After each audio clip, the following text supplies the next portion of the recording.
सभी बहनों को मीठी मीठी राम राम।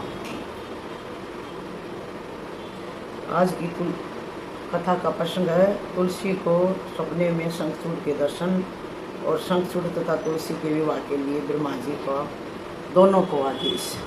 और श्री सतगुरु भगवान की जय। गुरु ब्रह्मा गुरु विष्णु गुरुदेव महेश्वर गुरु साक्षात परब्रह्म तस्मै श्री गुरुवे नमः। तस्मै श्री गुरुवे नमः। तस्मै श्री गुरुवे नमः। प्रथम गुरु वंदना करूँ फिर मनाऊँ गणेश सिमरु माता शारदा मेरे कंठ करो परवेश।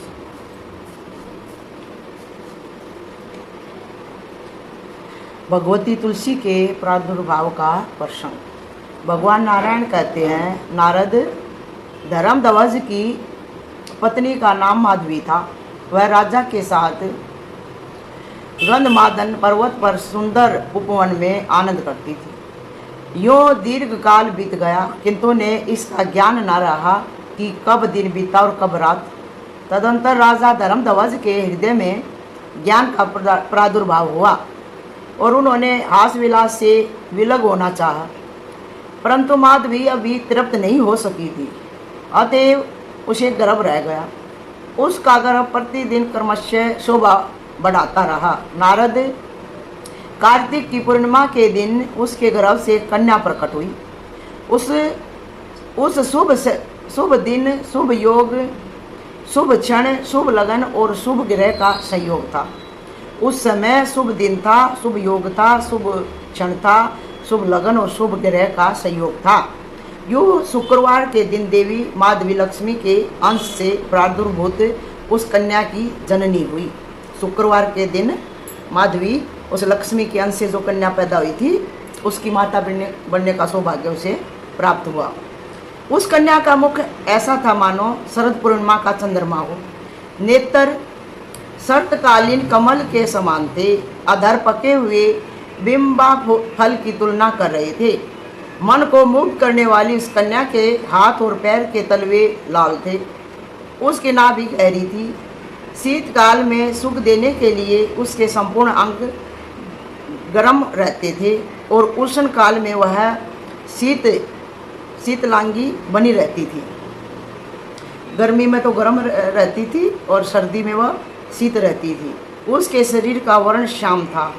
उसके सुंदर केस ऐसे थे मानो वट वृक्ष को घेर कर शोभा पाने वाले बरहो हों। उसकी कांति पीले चंपक की तुलना कर रहे थे। वह सभी सुंदरियों में एक थी।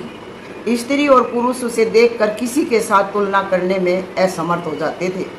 अतएव विद्वान पुरुषों ने उसका नाम तुलसी रखा। भूमि पर पधारते ही वह ऐसी सुयोग्या बन गई मानो साक्षात प्रकृति देवी ही हो। सब लोगों के रोकने पर भी उसने तपस्या करने के विचार से बद्रीवन को प्रस्थान किया। वहाँ रहकर वह दीर्घ काल तक कठिन तपस्या करती रही। उसके मन का निश्चित उद्देश्य यह था कि स्वयं भगवान नारायण मेरे स्वामी हों। ग्रीष्म काल में वह पंचअंगनी तपती और जाड़े के दिनों में जल में रहकर तपस्या करती। वर्षा ऋतु में वह आसन लगाकर बैठी रहती। जल की धाराओं को निरंतर सहन करना तो उसके लिए सहज काम हो गया था। हजारों वर्षों तक वह फल और जल पर रही। फिर हजारों वर्षों तक वह केवल पत्ते चबा कर रही और हजारों वर्षों तक केवल वायु के आधार पर उसने प्राणों को टिका कर रखा। इससे उसका शरीर अत्यंत क्षीण हो गया था। तदंतर वह बिल्कुल निराहार रही। निर्लक्ष्य होकर एक पैर पर खड़ी हो वह तपस्या करती रही।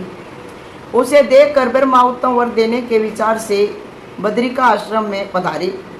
हंस पर बैठे हुए चतुर्मुख ब्रह्मा को देखकर तुलसी ने प्रणाम किया।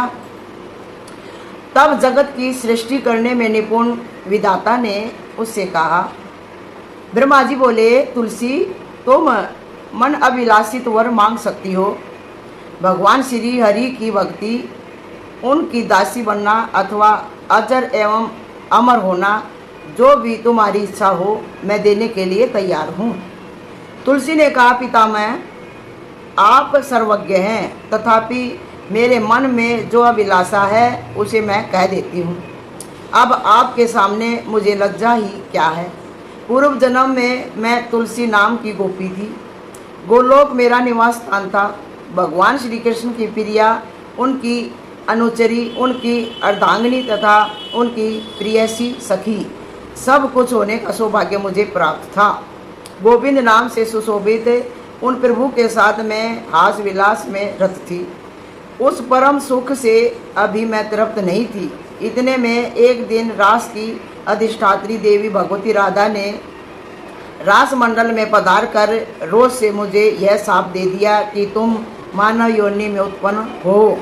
उसी समय भगवान गोविंद ने मुझसे कहा, देवी तुम भारतवर्ष में रहकर तपस्या करो, ब्रह्मा वर देंगे जिससे मेरे स्वरूप भूत अंश चतुर्भुज श्री विष्णु को तुम पति रूप में प्राप्त कर लोगी। इस प्रकार कहकर देवेश्वर भगवान श्री कृष्ण भी अंतर्ध्यान हो गए। गुरु, मैंने अपना वह शरीर त्याग दिया और अब इस भूमंडल पर उत्पन्न हुई हूँ।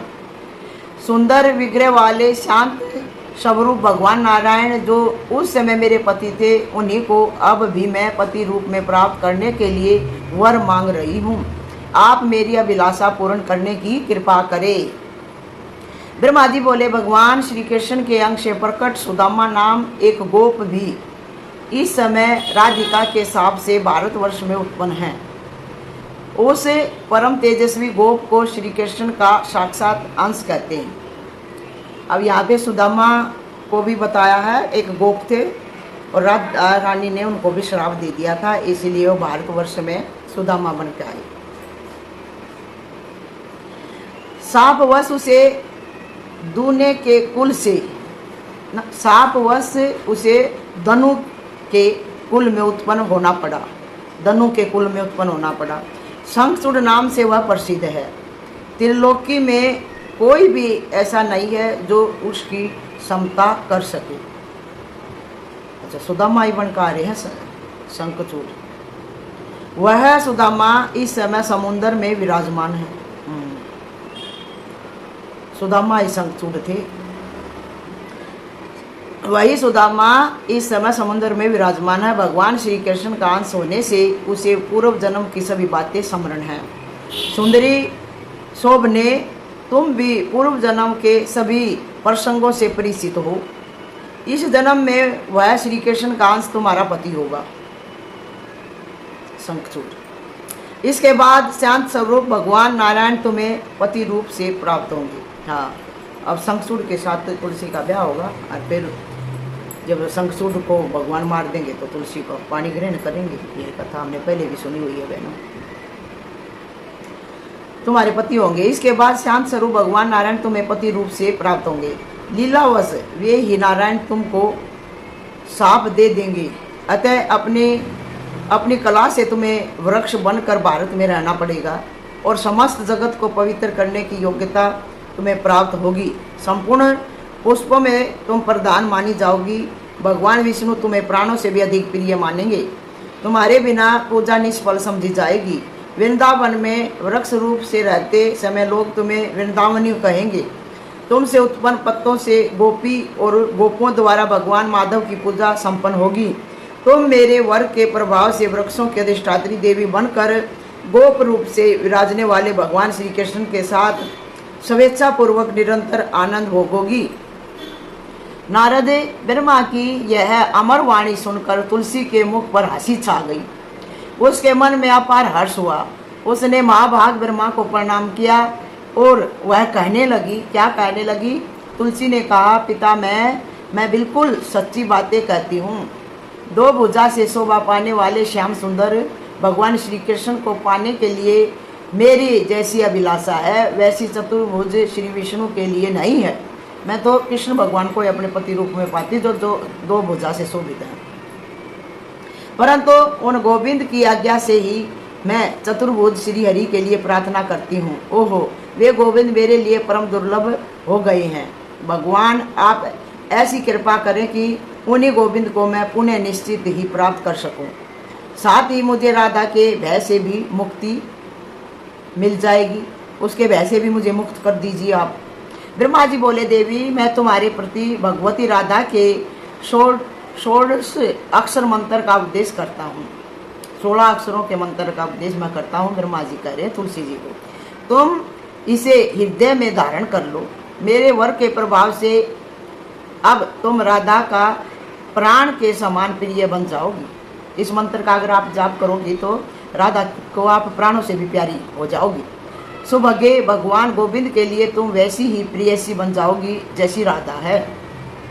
मुने इस प्रकार कहकर जगत दाता ब्रह्मा ने तुलसी को भगवती राधा का 16 अक्षर मंत्र बता दिया। साथ ही स्तोत्र, कवच, पूजा की संपूर्ण विधियाँ तथा किस कर्म से अनुष्ठान करना चाहिए ये सभी बातें बतला दी।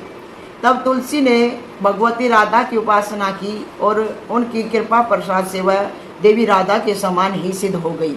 मंत्र के प्रभाव से ब्रह्मा जी ने जैसा कहा था ठीक वैसा ही फल तुलसी को प्राप्त हो गया। तपस्या संबंधी जो भी क्लेश थे वे मन में प्रसन्नता उत्पन्न होने के कारण दूर हो गई, क्योंकि फल सिद्ध हो जाने पर मनुष्य का दुख ही उत्तम सुख के रूप में परिणित हो जाता है। बोल भगवती तुलसी महारानी की जय। भगवान नारायण आगे कहते हैं, नारद, एक समय की बात है, वृषध्वज की कन्या तुलसी अत्यंत प्रसन्न होकर शयन कर रही थी। उसने सपने में एक सुंदर वेश वाले पुरुष को देखा। वह पुरुष अभिपूर्ण नवयुवक था। उसके मुख पर मुस्कान छाई थी। उसके संपूर्ण अंगों में चंदन का अनुलेपन था। रतन में आभूषण उसे शोभित कर रहे थे। उसके गले में सुंदर माला थी। उसके नेत्र भरमर तुलसी के मुख कमल का रसपान कर रहे थे। सपने में ही तुलसी का उसके साथ हास विलास हुआ। मुने यूँ सपने देखने के पश्चात तुलसी जग कर विलाप करने लगी। जब उसकी निद्रा खुल गई तो वह जगी और जगी तो विलाप करने लगी। इस प्रकार तरुण अवस्था से संपन्न वह देवी वहीं रहकर समय व्यतीत कर रही थी। नारद उसी समय महान योगी शंखचूड़ का बद्री वन में आगमन हो गया। जैगिस व मुनि की कृपा से भगवान श्री कृष्ण का मनोहर मंत्र उसे प्राप्त हो चुका था। उसने पुष्कर क्षेत्र में रहकर उस मंत्र को सिद्ध भी कर लिया था। सर्व मंगलमय कवच से उसके गले की शोभा हो रही थी। ब्रह्मा उसे अभिलिषित वर दे चुके थे और उन्हीं की आज्ञा से वह वहाँ आया भी था। वह आ रहा था तभी तुलसी की दृष्टि उस पर पड़ गई। उसकी सुंदर कंपनीय कांति थी। वर्ण ऐसा था मानो श्वेत चंपा हो। रतन में अलंकारों से वह अलंकृत था। उसके मुख की शोभा शरद पूर्णिमा के चंद्रमा की तुलना कर रही थी। नेत्र ऐसे जान पड़ते थे मानो शारदीय कमल हो। दो रत्नमय कुंडल उसके कंठ स्थल की छवि बढ़ा रही थी। पारिजात के पुष्पों की माला उसके गले को शोभित कर रही थी और उसका मुखमंडल मुस्कान से भरा था। कस्तूरी और कुमकुम से युक्त सुगंध पूर्ण चंदन द्वारा उसके अंग अनुलिप्त थे। मन को मुग्ध कर देने वाला वह शंखचूड़ अमूल्य रत्नों से बने हुए विमान पर विराजमान था। अब शंखचूड़ की सुंदरता का वर्णन किया है यहाँ पे। इस शंखचूड़ को देखकर तुलसी ने वस्त्र से अपने मुख को ढक लिया, कारण लज्जावश उसका मुख नीचे की ओर झुक गया था। शरद पूर्णिमा के चंद्रमा उसके निर्मल दिव्य चंद्र जैसे मुख के सामने तुच्छ थे। अमूल्य रत्नों से बने हुए नूपुर उसके चरणों की शोभा बढ़ा रहे थे। वह मनोहर तिरवली से संपन्न थी। सर्वोत्तम मणि से निर्मित करधनी सुंदर शब्द करती हुई उसकी कमर में सुशोभित थी। मालती के पुष्पों की माला से संपन्न केश के लाभ उसके मस्तक पर शोभा पा रहे थे। उसके कानों में अमूल्य रत्नों से बने हुए मकराकृत कुंडल थे। सर्वोत्तम रत्नों से निर्मित हार उसके वक्षस्थल को सुसज्जल बना रहा था। रत्न में कणकण, केयूर, शंख और अंगूठियाँ उस देवी की शोभा बढ़ा रहे थे। साध्वी तुलसी का आचरण अत्यंत प्रशंसनीय था। ऐसे भव्य शरीर से शोभा पाने वाली उस सुंदरी तुलसी को देखकर शंखचूड़ उसके पास आकर बैठ गया और मीठे शब्दों में बोला। शंखचूड़ ने पूछा, देवी तुम कौन हो? तुम्हारे पिता कौन हैं? तुम अवश्य ही संपूर्ण स्त्रियों में धन्यवाद एवं सादर की पात्र हो। समस्त मंगल प्रदान करने वाली कल्याणी तुम वास्तव में हो कौन? सदा सम्मान पाने वाली सुंदरी तुम अपना परिचय देने की कृपा कीजिए। नारद सुंदर नेत्रों से शोभा पाने वाली तुलसी ने शंखचूड़ के ऐसे वचन को सुनकर मुख नीचे की ओर झुकाकर उसने कहना आरंभ किया।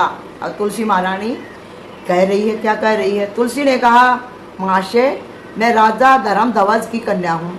तपस्या करने के विचार से इस तपोवन में ठहरी हुई हूँ। तुम कौन हो? तुम्हें आनंद पूर्वक यहाँ से पधार जाना चाहिए, क्योंकि उच्च कुल की किसी भी अकेली साध्वी कन्या के साथ एकांत में कोई भी कुलीन पुरुष बातचीत नहीं करता। ऐसा नियम मैंने श्रुति में सुना है।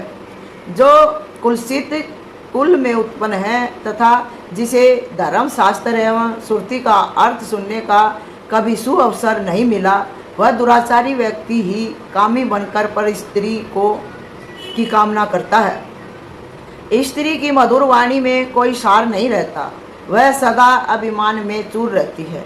वह वस्तुतः विष से भरे हुए घड़े के समान है, परंतु उसका मुख ऐसा जान पड़ता है मानो सदा अमृत से भरा हो।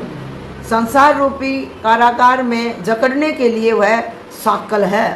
स्त्री को इंद्रजाल स्वरूपा तथा संपन्न के समान मिथ्या कहते हैं। बाहर से तो यह अत्यंत सुंदरता धारण करती है, परंतु उसके भीतर के अंग कुलसित भाव से भरे रहते हैं।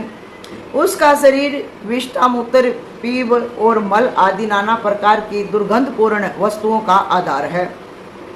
रक्त रंजित तथा दोष युक्त यह शरीर कभी पवित्र नहीं रहता। सृष्टि की रचना के समय ब्रह्मा ने मायावी व्यक्तियों के लिए इस माया स्वरूपणी स्त्री का सर्जन किया है।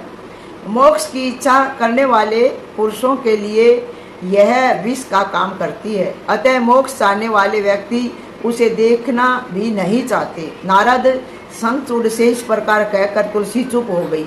तब शंखचूड़ हंस कर कहने लगा। कितनी अच्छी बातें कही हैं तुलसी ने, तो पूरा ही शास्त्र गा के रख दिया शंखचूड़ के सामने।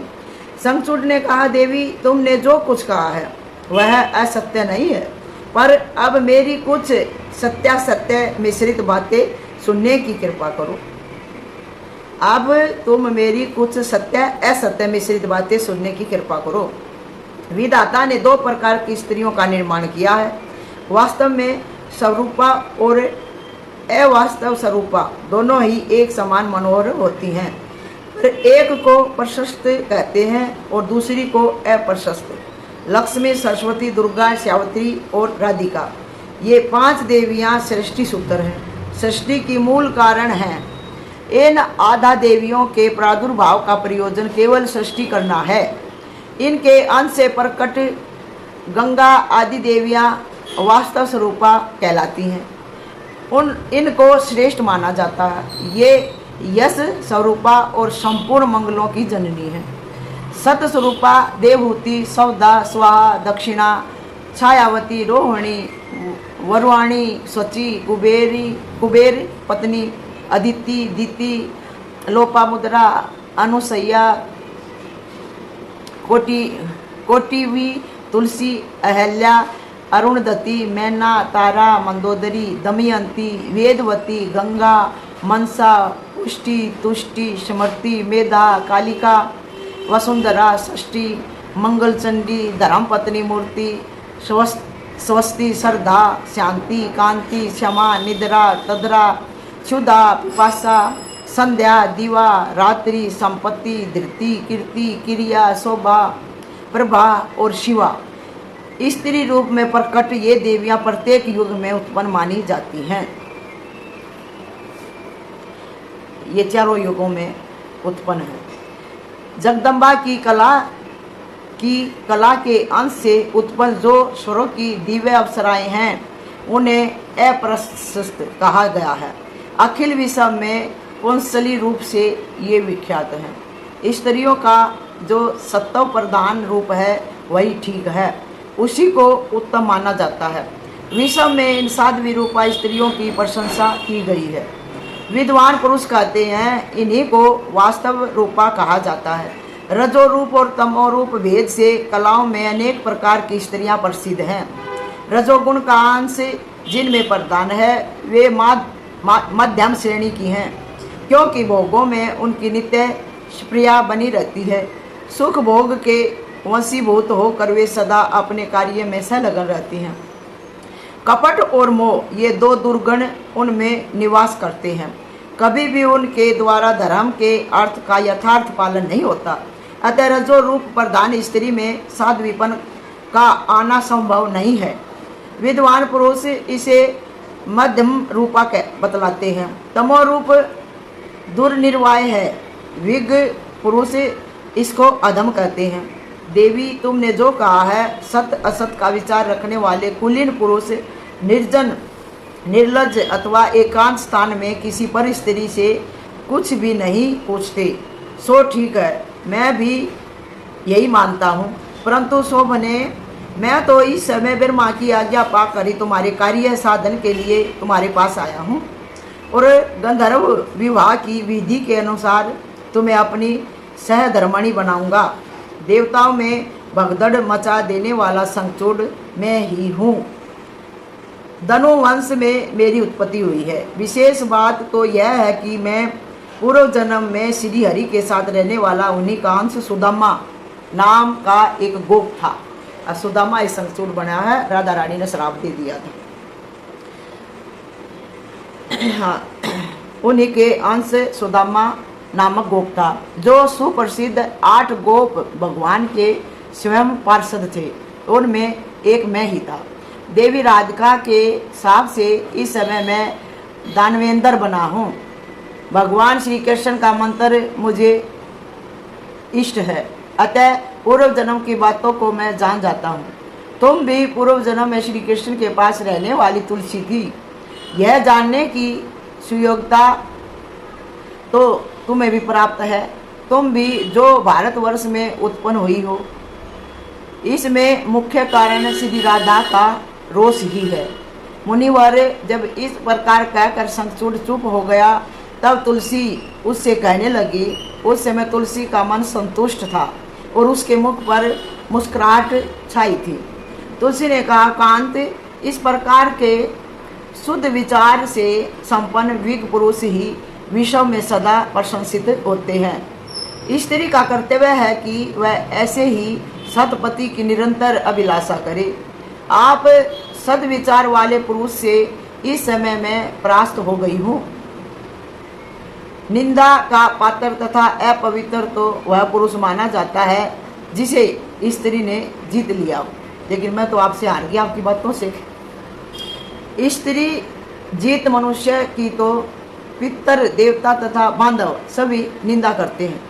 यहाँ तक कि माता पिता तथा भ्राता भी मन ही मन उसकी निंदा करने से नहीं चूकते।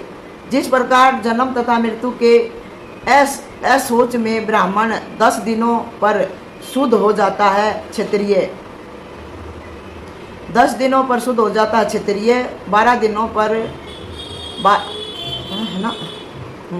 जिस प्रकार जन्म तथा मृत्यु के असोच में ब्राह्मण 10 दिनों पर शुद्ध हो जाता है। अच्छा, ब्राह्मण 10 दिनों में शुद्ध हो जाता है, क्षत्रिय 12 दिनों पर और वैश्य 15 दिनों पर शुद्ध होते हैं। शूद्रों की शुद्धि 1 महीने पर होती है। ऐसे ही गंधर्व विवाह संबंधी पति पत्नी की संतान भी समय अनुसार शुद्ध हो जाती है। उसमें वर्ण संकर दोष नहीं आ सकता। यह बात शास्त्रों में प्रसिद्ध है। स्त्री जीत मनुष्य की तो आजीवन शुद्धि नहीं होती। चिता पर जलते समय ही वह इस पाप से मुक्त हो सकती है। स्त्री जीत मनुष्य के पितर उसके दिए हुए पिंड और तर्पण को इच्छा पूर्वक ग्रहण नहीं करते। जो निर्लज स्त्रियां हैं, उनके पितर उनके पिंड नहीं स्वीकार करते। देवता भी उसके समर्पण किए हुए पुष्प और जल आदि के लेने में सम्मत नहीं होते। जिसके मन को स्त्री ने हरण कर लिया है, उस व्यक्ति के लिए ज्ञान, तप, जप, होम, पूजन, विद्या अथवा यश से क्या प्रयोजन। मैंने विद्या का प्रभाव जानने के लिए ही आपकी परीक्षा की है। कारण कामनी स्त्री का प्रदान कर्तव्य है कि कांत की परीक्षा करके ही उसे पति रूप में स्वीकार करे। गुणहीन, वृद्ध, अज्ञानी, दरिद्र, मूर्ख, रोगी, कुरूप, परम क्रोधी, अशोभन मुख वाले, पंगु, अंगहीन, नेत्रहीन, बधिर, जड़, मूक तथा नपुंसक के समान पापी वर को जो अपनी कन्या देता है उसे ब्रह्म हत्या का पाप लगता है। शांत, गुणी, नवयुवक, विद्वान तथा साधु स्वभाव वाले वर को अपनी कन्या अर्पण करने वाले पुरुष को 10 अश्वमेध यज्ञ का फल प्राप्त होता है। जो व्यक्ति कन्या को पाल पोस कर धन के लोभ से बेच देता है वह कुंभिपाक नरक में बचता है। उस पापी को नरक में भोजन के स्थान पर कन्या के मलमूत्र प्राप्त होते हैं। कीड़ों और कौओं द्वारा उसका शरीर नोचा जाता है। बहुत लंबे समय तक वह कुंभिपाक नरक में रहता है। फिर जगत में जन्म पाकर उसका रोगग्रस्त रहना निश्चित है। तप को ही सरसाव मानने वाले नारद इस प्रकार कहकर देवी तुलसी चुप हो गई। इतने में ब्रह्मा जी ने आकर कहा, शंखचूड़, तुम इस देवी के साथ क्या बातचीत कर रहे हो? अब गंधर्व विवाह के नियम अनुसार इसे पत्नी रूप में स्वीकार कर लेना तुम्हारे लिए परम आवश्यक है, क्योंकि तुम पुरुषों में रत्न हो और यह साध्वी देवी भी कन्याओं में रत्न समझी जाती है। इसके बाद ब्रह्मा जी ने तुलसी से कहा, पतिव्रते, तुम ऐसे गुणी पति की क्या परीक्षा करती हो? देवता, दानव और असुर सबको कुचल डालने की इसमें शक्ति है। जिस प्रकार भगवान नारायण के पास लक्ष्मी, श्री कृष्ण के पास राधिका, मेरे पास सावित्री, भगवान वारा के पास पृथ्वी, यज्ञ के पास दक्षिणा, अत्रि के पास अनसुईया, नल के पास दमयंती, चंद्रमा के पास रोहिणी, कामदेव के पास रति, कश्यप के पास अदिति, वशिष्ठ के पास अरुंधति, गौतम के पास अहिल्या, करदभ के पास देवहूति, बृहस्पति के पास तारा, मनु के पास शतरूपा, अग्नि के पास स्वाहा, इंद्र के पास सची, गणेश के पास पुष्टि, सकंद के पास देवसेना तथा धर्म के पास साध्वी मूर्ति पत्नी रूप से शोभा पाती हैं। वैसे ही तुम भी इस शंखचूड़ की सौभाग्यवती प्रिया बन जाओ। इसके बाद तुम पुनः गोलोक में भगवान श्री कृष्ण के पास चली जाओगी और यह शंखचूड़ भी इस शरीर का त्याग करने के पश्चात वैकुंठ में जाकर चतुर्भुज भगवान विष्णु में लीन हो जाएगा। बोल भगवती तुलसी महारानी की जय हो, लक्ष्मी नारायण भगवान की जय हो। ये थी तुलसी माता की वृषध्वज के घर बेटी बनकर आना और फिर शंखचूड़ के साथ उनका विवाह होना। ये तुलसी महारानी की पवित्र कथा। बोल तुलसी महारानी की जय। सभी बहनों को राम राम।